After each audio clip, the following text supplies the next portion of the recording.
can't attend and who want to see it later. All right, you should all get a prompt. If you could just say yes to that, let it do its thing. All right, and I'll continue to let people in as they join, if they join. But we'll get started. I am Chapter President Matt Bolton. I see we have a lot of Dylan's friends and acquaintances here. I'm so happy you could join us for this and support a rising superstar of a student. Um, just a little bit of background on myself. I'm a graduate student in psychology um, at St. Leo University in Florida. I've been involved with this chapter of the American Meteorological Society since high school, actually. So um, I was actually a little bit younger than Dylan when I first got involved. Um, so I've been involved in various officer positions and in different things across the weather community, both locally and nationally. And met Dylan about 2 years ago. He'll talk a little bit about that. But the purpose of this meeting is kind of a wrap up on his internship experiences that he'll be talking about tonight. And so, with that, I will hand the floor over to Dylan Allen. Thank you.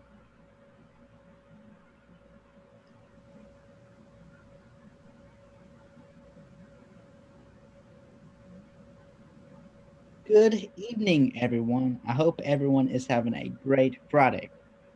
Last week, I could not attend because of high winds and widespread power outages in my area, but I am very happy to be here tonight. Before I dive into the PowerPoint, I wanted to give a brief rundown of what I will be talking about tonight.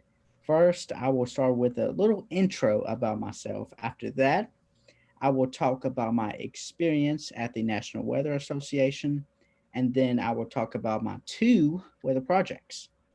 So let's dive in. A little background information about me. I am a high school junior from Montgomery County, North Carolina. I have always been interested in the weather, and you may be wondering what sparked my interest in weather. Well, a severe storm knocked down trees in my yard in 2014. This experience caused me both fear and curiosity in weather. After that, I wanted to forecast on social media, so I went with Facebook. And since then, I have a huge following on Facebook with over 17,000 followers. And I also started a Facebook page called Weather Center in 2015. A little after that, I discovered weather camps in 2018, and this was right after middle school. A year later, I became an intern for How the Weather Works in 2019, and I worked to facilitate How the Weather Works 2020 virtual camps. The internship. This was originally a 1 year research experience. I participated in a group project titled The Jim Cantore Effect. I and others presented at the 2019 meeting of the National Weather Association. I became the youngest speaker there. I was also invited to lead a student weather briefing at the National Weather Association. My internship was extended based on my high performance. So here I have two pictures on the screen right now, and these pictures are from my first year of weather camp. These pictures just show me drawing weather maps. And basically, on my first year, I just learned about weather and other types of weather stuff. This is my second year at weather camp. Now, this is when I started helping with research as well as doing weather briefings. I also did a 4-minute video talking about lightning. The link is listed right here where my mouse is. So feel free to watch this video later. Hey, Dylan, do you mind if I jump in here real quickly? Yeah, go ahead. So, just briefly, the weather camps that meteorologist Mike Mogul and I ran down in Naples, Florida. Um, it's a week of hands-on activities, lectures. We have guest speakers from across the field of meteorology. This past year, we actually had a hurricane hunter, um, two or three broadcast TV meteorologists, um, and we've had forecasters from the National Weather Service and elsewhere. Um, but the in-person camp in Naples, um, it ran 9 to 4 every day for a week. The kids were immersed in all kinds of activities. This video that Dylan mentioned actually was something we started to offer returning campers because um, there were several who came back and wanted new experiences. So they actually produced, um, they wrote the script for, assisted in the filming of, and then starred, and even in some cases helped to edit these videos. And Dylan's was one of, I believe, 4 that were produced um, within the course of these students having that experience. Um, and we've also involved other students in research as well. Dylan isn't the first, but the purpose of the internship was to give him and others um, hands-on experience with research. So learning about scientific process, learning about statistics, in Dylan's case, learning about communication and presentation, how to write the paper, the scientific paper, how to actually present. And Dylan actually presented twice. The work that he's going to talk tonight about was actually first presented as a poster, and then the association liked it so much, they actually invited us um, to present it as a talk. And so he actually got up on stage and spoke to a room of people about the project. I wanted to give a little bit more background there, Dylan. Yeah. So here are a few pictures of me at the National Weather Association.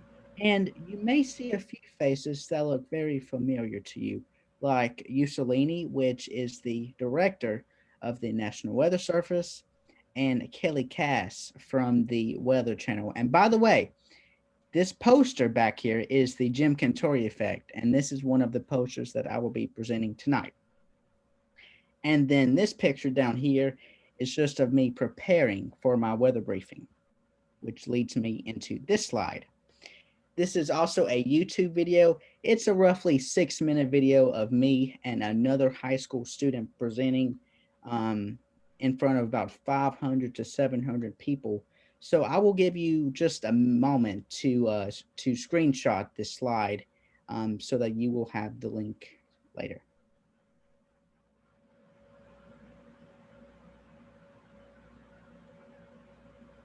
So camp and the National Weather Association, they opened doors for me.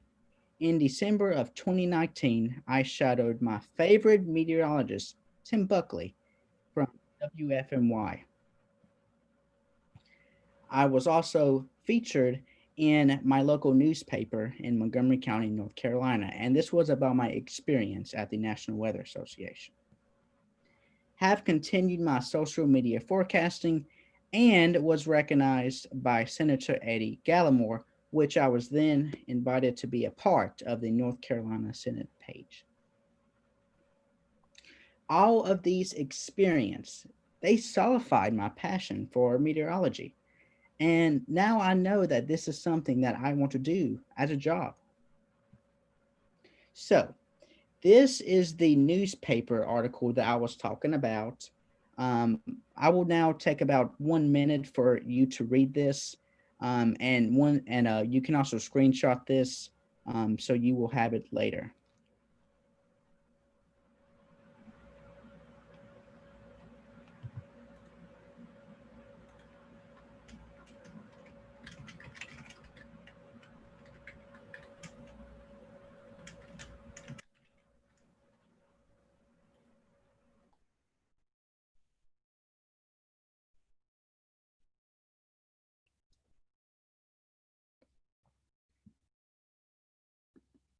Next, here is the letter that I received from Senator Eddie Gallimore. Once I got this letter, I was filled with joy. Now, once again, I will take a few moments for you to read this and feel free to screenshot this.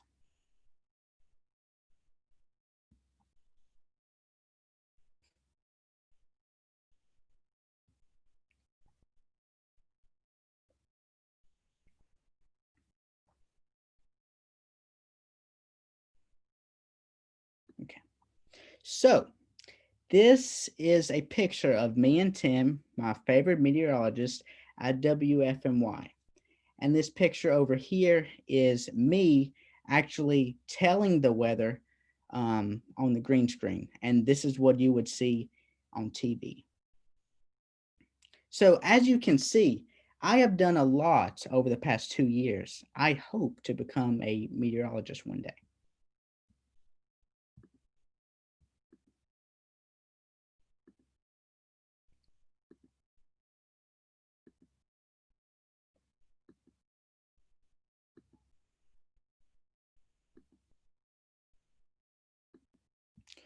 What do you think we are talking about? Of course, it's Jim Cantorius with all the memes, right?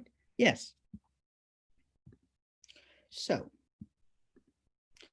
we were motivated by a recent discussion in the Weather Enterprise, and we wanted to test for possible media effects upon evacuation decisions. We use individual different perspectives, rational, intuitive decision styles for evacuation likelihood choices. What was our hypothesis? Our hypothesis was an interaction between intuitive, which means more emotional quick thinking, and emotional reporting, such that highly intuitive thinkers would be more likely to evacuate when presented with highly emotional hurricane field reporting. Our method. So we sent out this online survey through social media for people that lived within 130 miles of the coast. The states are listed below. The participants then responded to different questions that one would make in a hurricane evacuation and were randomly assigned to view and respond to questions about one of two hurricane field reports. So, in total, we had 106 people that took the survey, along with other par- uh, participants' data shown on this graph.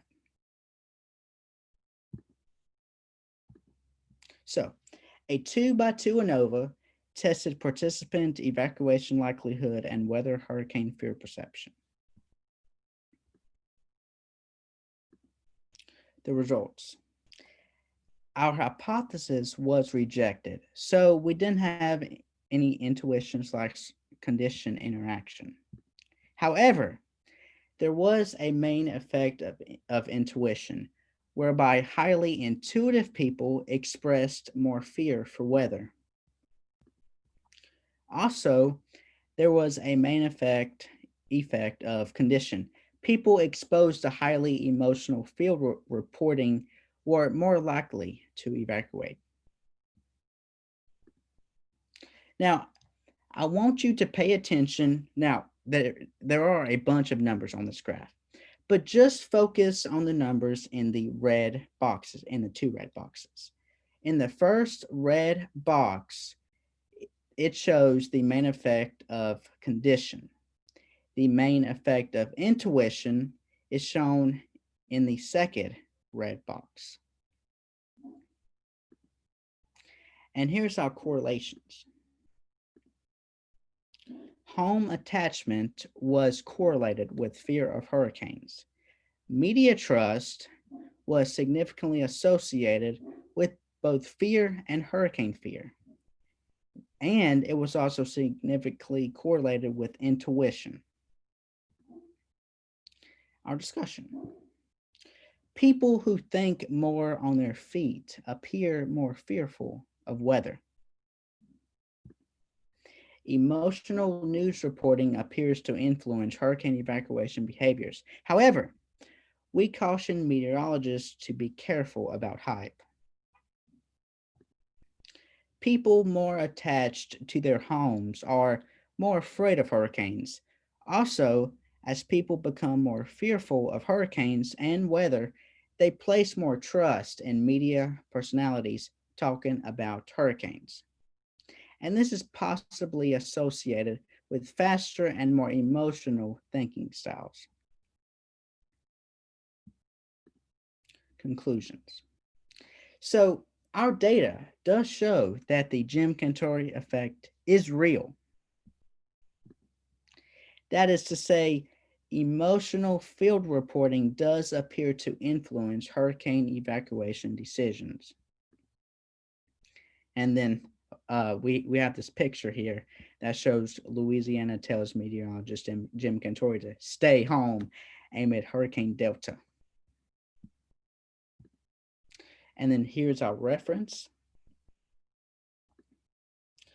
Do we have any questions about the first research paper?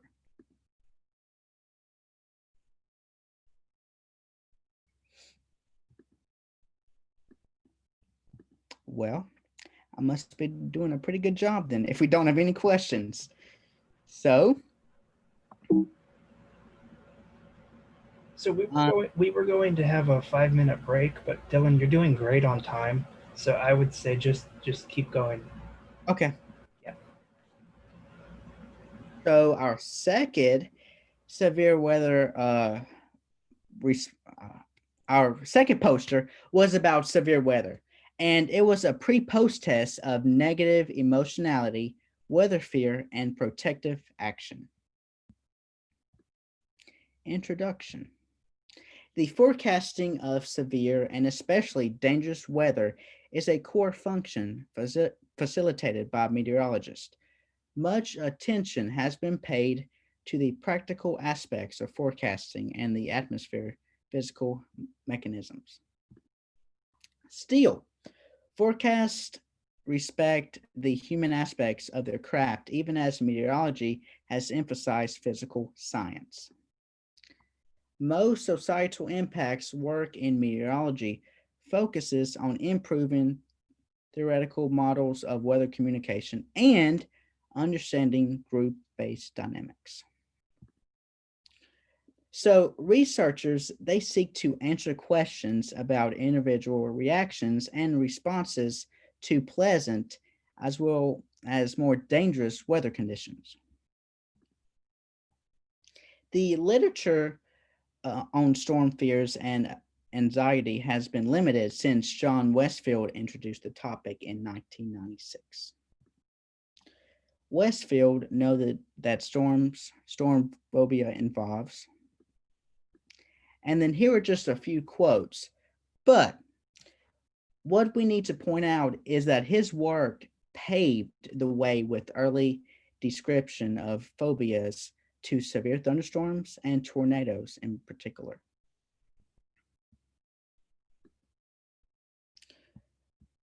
To answer some questions about storm phobia, we designed a study. So we did a pre-post test of negative emotionality, weather fear, and protective actions. What is a pre-post test? Think about when you used to go to school. It's basically tests throughout the semester to track your progress. It's the same idea here. We are just looking for improvement or worsening of scores. The study hypothesis. Exposure to severe and dangerous weather conditions will increase negative affect. SDWC exposure will increase weather fear, but also protective action intentions. A brief mindfulness intervention will decrease SDWC induced negative affect. So our method. Once again, we did this survey and it went internationally via social media. The Participants responded to different questions, and this is just the order of our survey.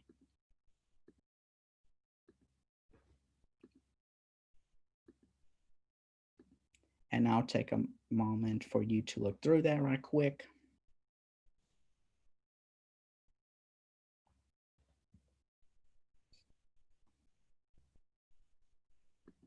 Okay, and then here, once again, our method continues.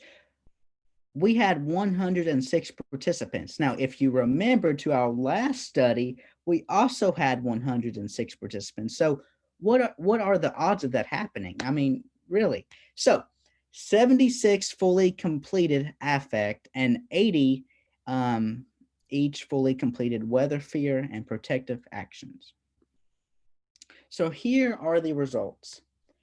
On this first graph, it shows the mean affect score before and after mindfulness intervention. And the graph does decrease, so there is less negative emotion.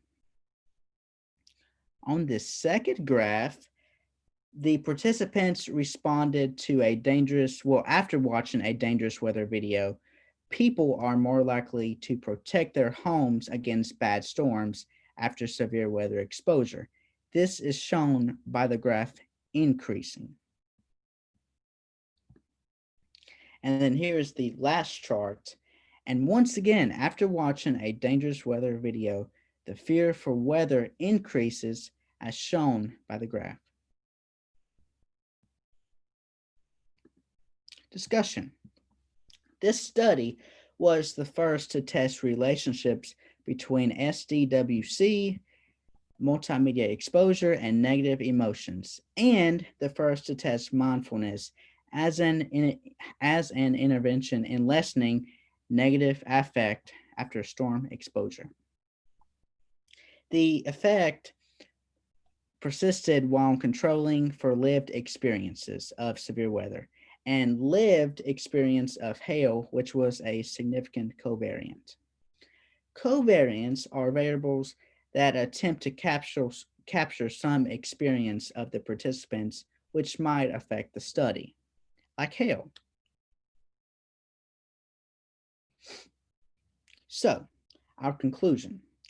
Based on this work, mindfulness appears to help people negatively impacted by storm exposure. However, more research is needed before we can infer these results more confidently. So we need survey responses. A few limitations. We do have a small sample. This survey went international, and so participants might have had limited knowledge/experience with severe weather. This is not a true experiment, which means that we did not have no control group. Also, self-report demand characteristics and related good subject biases, the participants intuiting the purpose of the post-test and responding in a way that supports the hypothesis. Now, construct validity of a 2-minute mindfulness intervention. There was an effect, so we are confident it works. Here's our reference once again. Do we have any questions? And Matt, feel free to add anything. Yeah, I think it was a very good presentation, Dylan. Thank you for this. Do you want to just stop sharing your screen? Yeah, I can. There we go. Do we have any questions that either Dylan or I can answer? You can ask in the chat. I have a question. Okay. Okay, Dylan, with your all the research you have done, are they making any improvements towards severe weather or make things a little more uncomplicated for people to understand? I'll let Matt take that question. All right. So that's a good question. Are people acting on this research, and what can it tell us about improvements that can be made? So our thinking, particularly with the Cantori project, was there's been a lot of recent discussion in the weather enterprise and among the public about whether or not uh, there are effects um, of the media. Basically, do we have negative impacts brought about by the presence of field reporters in the storms? And so the idea being that if you have a field reporter, Jim Cantori, for example, um, out in the hurricane, that induces a sense of complacency and basically discourages all the other messaging that we're doing. It reduces and lessens uh, the magnitude and severity of the importance of the messaging. So we were looking at that. Um, this research was preliminary, so we can't really say. I mean, there's a result there that emotional reporting generally increases evacuation behavior. Um, we weren't able to answer the first question that we set out to answer. Um, so uh, whether or not field reporting is beneficial, um, our conclusion and discussion as we've gone through this process, as we wrote the paper for this and conducted the research, was that field reporting is beneficial, um, but there are concerns. Jim Cantori, for example, almost being struck by a 2x4 that was blown in the wind a couple years ago during Hurricane Michael. Um, so, our advice to meteorologists and other weather messengers would be to strike a balance between um, inducing a sense of urgency and just hyping up the forecast. Don't be out in the field. Don't be in the studio with an emotional or alarmist forecast just to get ratings, because that's just going to play on people's fears. And that is what we actually saw going into the second project that Dylan talked about.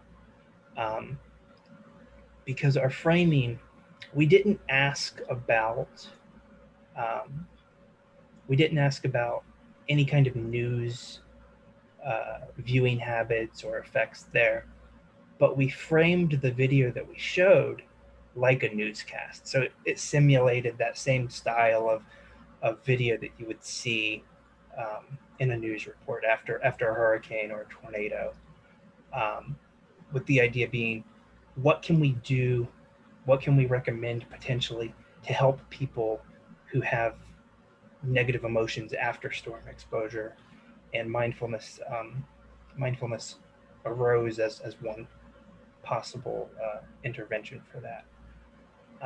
So we're going to do some further research to follow up on that. That will have a control group. We're going to have a much more in-depth experiment um, to see if we can kind of parse out some of these things. But going forward, we're looking at ways to apply this research more. We have, so in a nutshell, that's a really long way of linking together both projects to answer your question. Um, in a nutshell, we haven't applied this research quite yet, um, but going forward, we're going to be doing research that allows us to do that, and hopefully be of benefit to people. Thank you. Anyone else? Yeah. First of all, Dylan, great work. Thank Great you. ambition that you have. I could certainly identify with that, and I could certainly say that people helped me get started many, many years ago, and I certainly have helped others tried to get started many times, including this guy who's giving his pen right there. I guess my question is, you're looking at this from a standpoint of the meteorologist talking to the audience. on television, either in the field or from the studio. Unfortunately, in today's media, you have a lot of TV anchors that want to grab the spotlight. And they are the ones who tend to make some remarks which, in my opinion, really overhype a situation. The first one that comes to mind is Shepard Smith, when Hurricane Matthew was threatening the southeast portion of the country. And he comes on and he's standing in front of a map and talking and everything. And the next thing you know, he says, well, you people better do something because you're all going to die. I mean, to me, that's irresponsible. And having, in my work, traveled many, many parts of this country, especially in the Oklahoma City area, and watching the TV meteorologists there handle all of the warnings and telling folks what to do. And they do it in a very, very, I wouldn't say low key, but I'll say more of a Midwestern presentation to these folks. And it's extremely effective. I mean, obviously those folks out there have experienced tornadoes. They know how quickly they can come upon them. And they have a better response because of that. But other portions of the country don't, especially a place like Florida, where you have a lot of new residents coming into the area who have very little experience with hurricanes or even severe thunderstorms. So I think this may be more sometimes of a regional thing than over nationwide, because there are some parts of this country that do a very good job of presenting a severe weather situation and its possible impact than other parts of the country do. And that's going to be tough to try to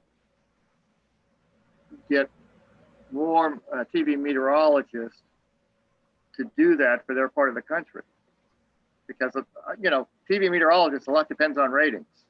You could be the smartest guy in the world and have a great presentation, but if your ratings aren't bad, the next thing you know, you're out the door. Which I don't think is fair, but unfortunately, that's the way the industry is. But again, great work. Good luck in your career for sure. Thank you. You bring up a good point, Barry, the geographic aspect. For that study, the Cantori project, most of our participants were from Florida and North Carolina.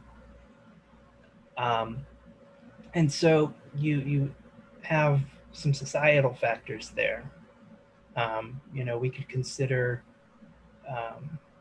geographically, just how close to the coast were they? Socioeconomically, what were some of their demographics, education-wise, income, type of home, and that could play into the home attachment as well that we looked at. There's a question of whether or not that generalizes to other weather variables. Does this intuitive thinking, maybe it doesn't apply to hurricanes, but does it apply to tornadoes? Does it apply regionally based on aspects of the broadcast meteorologist? With this finding, something that I've started thinking about more recently, are there local versus global coverage, or more national coverage, not global, effects and interactions? So there actually was research done in the late 90s that found residents of Florida and North Carolina actually preferred the Weather Channel for hurricane coverage. And the papers didn't go into this, but they did talk a little bit about expertise. And I started thinking, it's kind of that national authority figure versus local. Even though the local meteorologist knows the area, the perception is that the Weather Channel meteorologist is on a national network, therefore must know more, must have more experience, and so forth. So there's all kinds of factors at play here, and regionality is really just the base layer of the onion, if you will. Once you start cutting away all these various other layers, you get a very complex situation. So our research was just one piece of it, for sure. No. I understand that, and it would be interesting to see something like this for Oklahoma or Kansas. Right. Does it generalize to other weather threats, and particularly when you consider that, how does it go regionally? Right. So, yeah, I definitely would be interested in following up on that. We were going to do something with broadcast perceptions, actually, across the Central Plains and Southeast before COVID hit. So hopefully, once COVID clears up, we can get something going there. We were actually going to get in get with the meteorology department and have them film some things for us.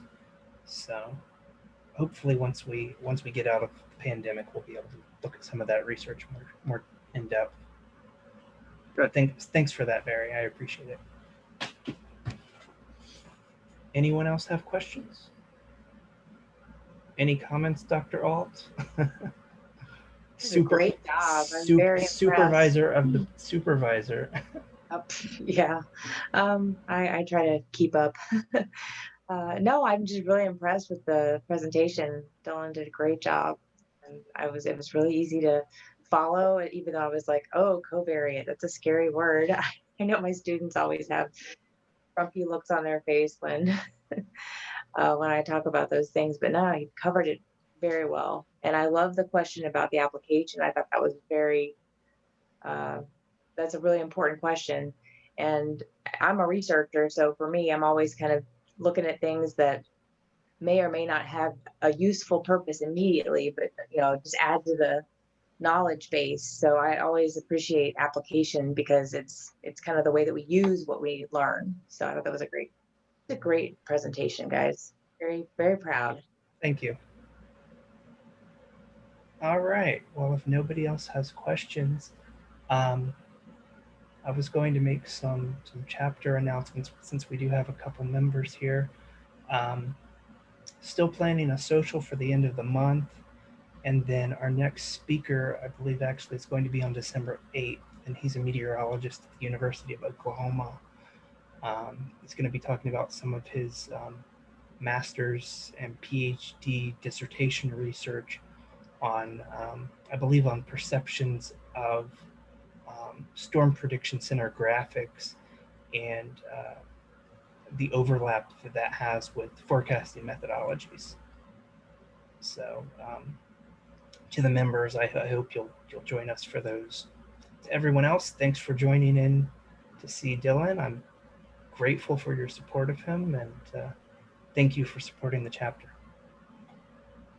All right. Thanks, Matt. Bye, everybody. Thank you. Thanks, Matt. Bye, everyone. And good luck, Dylan. Thank you, Dylan. Thank you for having us. Thank you, Ryan. Thank you, Matthew. Good job, Dylan. Thank you. And if you want to stay on for a minute, Dylan. Yeah.